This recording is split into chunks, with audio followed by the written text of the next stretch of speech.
Hello everyone, welcome to my channel.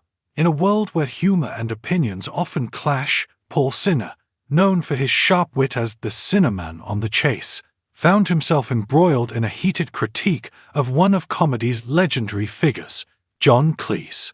The incident unfolded at an awards function where Cleese, famed for his work in Monty Python and Fawlty Towers, delivered a speech that left many attendees, including Sinha, scratching their heads in confusion.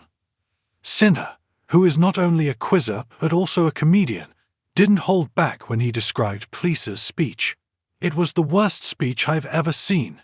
A catalogue of bitterness that nobody in the room could understand," he stated in an interview. The audience had expected a light-hearted affair, but instead, they were met with what Sinha characterized as a display of discontent. There was increasing confusion in the room as to why anyone so objectively successful could possibly be so unhappy with his lot, he added, shaking his head in disbelief.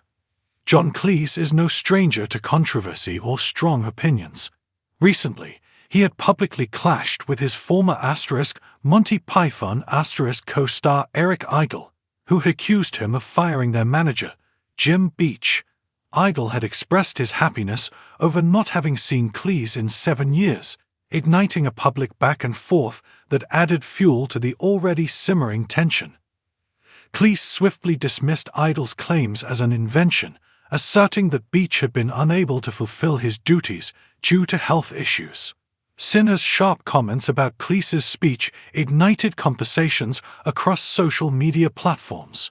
Fans of both comedians weighed in, with some defending Cleese, noting his contributions to comedy, while others sided with Sinha, feeling that the speech was indeed out of character for someone with such a storied career. The contrast between the two comedians highlighted a generational divide in comedy. Cleese, representing the classic era, and Sinha, embodying a more contemporary style. Yet, Sinha's critiques didn't stop with Cleese.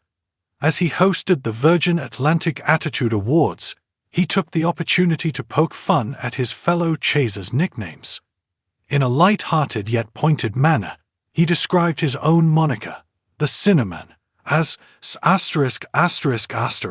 and meaningless. "I've dodged a bullet," he quipped, referencing the more flamboyant names of his co-stars like the Governess, the Villain, the Menace, the Beast, and the Dark Destroyer. The crowd roared with laughter as he added, "I'm the only chaser who's not named after a sex toy." I have to tell you that hours of research went into that joke. Sinha's ability to turn the spotlight on himself and his colleagues showcased his comedic flair, while also reinforcing the idea that humor can be both introspective and critical. His remarks provided a stark contrast to Cleese's earlier address, emphasizing a more modern approach to comedy that prioritizes relatability and self-deprecation. As the evening progressed, Sinha's biting humor and candid remarks resonated with the audience, reminding everyone that laughter can be a powerful tool for both entertainment and social commentary. While John Cleese's speech may have left attendees bewildered, Paul Sinha's ability to engage with the audience highlighted the importance of context in comedy.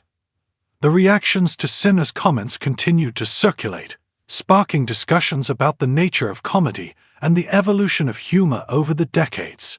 In a world where comedic legends like Cleese paved the way, newer voices like Sinha are pushing boundaries and exploring fresh territory.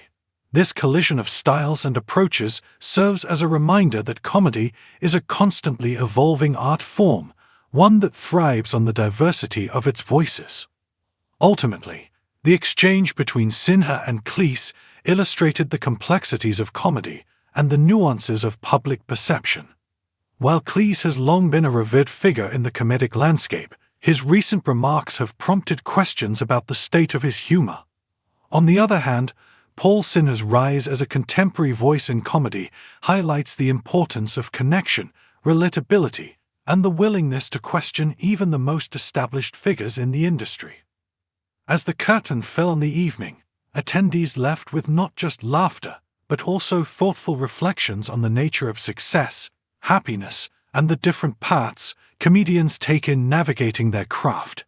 Whether one preferred the classic humor of John Cleese or the modern quips of Paul Sinha, the dialogue they sparked added depth to the ongoing conversation about comedy's role in society.